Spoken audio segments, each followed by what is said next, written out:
The world of classical music has just lost one of its most electrifying and influential figures. A conductor who didn't just lead orchestras, he transformed them.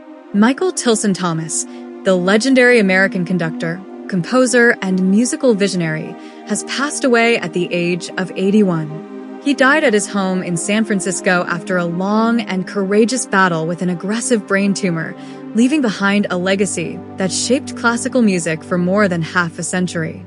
From grand concert halls to television screens, from mentoring young musicians to redefining orchestral programming, his influence reached every corner of the musical world. But to understand the magnitude of his life, we have to go back to where it all began. Born on December 21, 1944 in Los Angeles, Michael Tilson Thomas grew up surrounded by creativity. His father was a producer, his mother worked in film research, and his grandparents were pioneers of Yiddish theater in America. It was a family immersed in the arts, and young Michael absorbed it all. From an early age, he showed extraordinary musical talent. He studied piano, composition, and conducting at the University of Southern California, quickly distinguishing himself as a prodigy. By his early 20s, he was already working with some of the greatest composers of the 20th century, including Stravinsky, Copland, and Boulez. His big break came in 1969 when he stepped in mid-concert for an ailing conductor at the Boston Symphony Orchestra. What could have been a nerve-wracking disaster turned into a defining moment. Critics praised his confidence, authority, and natural command of the music.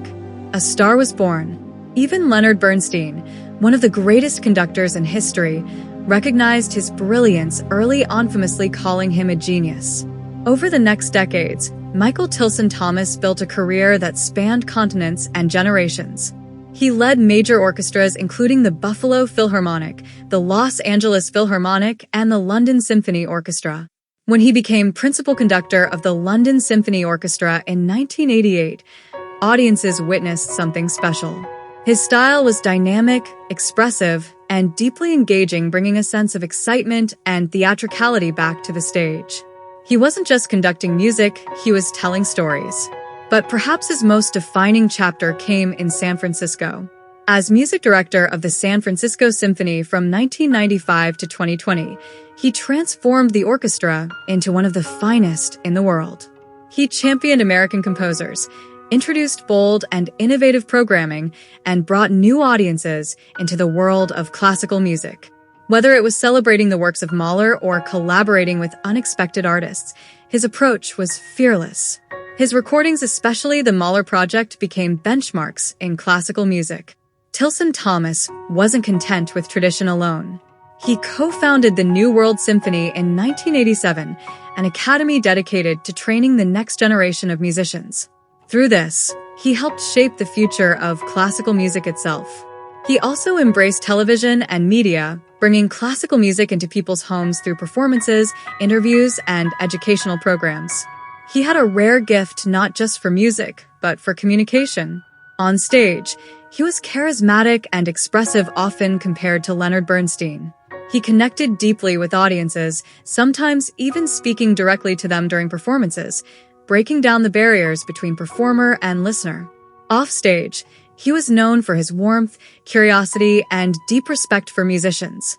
He made it a point to know the people he worked with not just as performers, but as individuals. In his personal life, he shared a long and devoted partnership with Joshua Robison, whom he married in 2014 after nearly 4 decades together. Tragically, Robison passed away earlier this year, making Tilson Thomas's final months even more poignant. In 2021, he was diagnosed with glioblastoma, an aggressive form of brain cancer. Despite this, he returned to the stage, continuing to conduct and inspire audiences. In one of his final performances in 2024, he experienced a moment of confusion during Mahler's Third Symphony, but with determination and support from his fellow musicians, he completed the performance to a standing ovation.